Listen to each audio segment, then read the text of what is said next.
टी9 मराठीमध्ये आपल्या सगळ्यांचं स्वागत। मी निखिला आणि महत्त्वाची बातमी, ॲडव्होकेट विनीत धोत्रे यांची हैदराबाद गॅझेटच्या जीआर विरोधामधली याचिका मुंबई हायकोर्टाने फेटाळली आहे।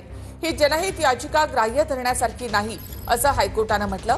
जीआरच्या विरोधामध्ये एकूण 4 याचिका दाखल करण्यात आल्या आहेत।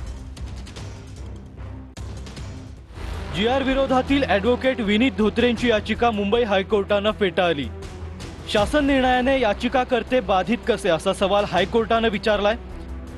जनहित याचिका ग्राह्य धरण्याजोगी नाही असंही हायकोर्टाने म्हटलंय। शासन निर्णयाने शेड्यूल कास्टमधील कुणीही बाधित झालेलं नाही असं स्पष्टीकरण महाधिवक्त्यांनी दिलंय। जनहित याचिकेच्या माध्यमातून प्रत्येक गोष्टीला आव्हान दिलं जाऊ शकत नाही असा निर्वाळा हायकोर्टाने दिलाय। सदर याचिका जनहित याचिकेच्या कक्षेत बसत नसल्याचं कोर्टाचं निरीक्षण आहे। याचिकाकर्त्याला रिट याचिका म्हणून सक्षम कोर्टासमोर दाद मागण्याची हायकोर्टाने मुभा दिली आहे।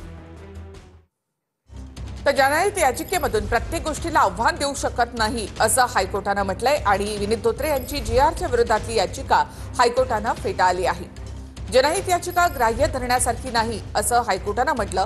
शासन निर्णयाने शेड्यूल कास्ट मधील कोणीही बाधित झालेलं नाही अशी माहिती महाधिवक्त्यांनी कोर्टामध्ये दिली। शेवटी मी मागच सांगितलं होतं, न्यायदेवता ही न्यायदेवता आहे। तेवढंच एक न्यायमंदिर आहे की गोरगरिबांचं दुःख वाटून घेतं। गोरगरिबांचा आधार काय असेल तर सरकार नसल्याच्या नंतर न्यायदेवता असतं।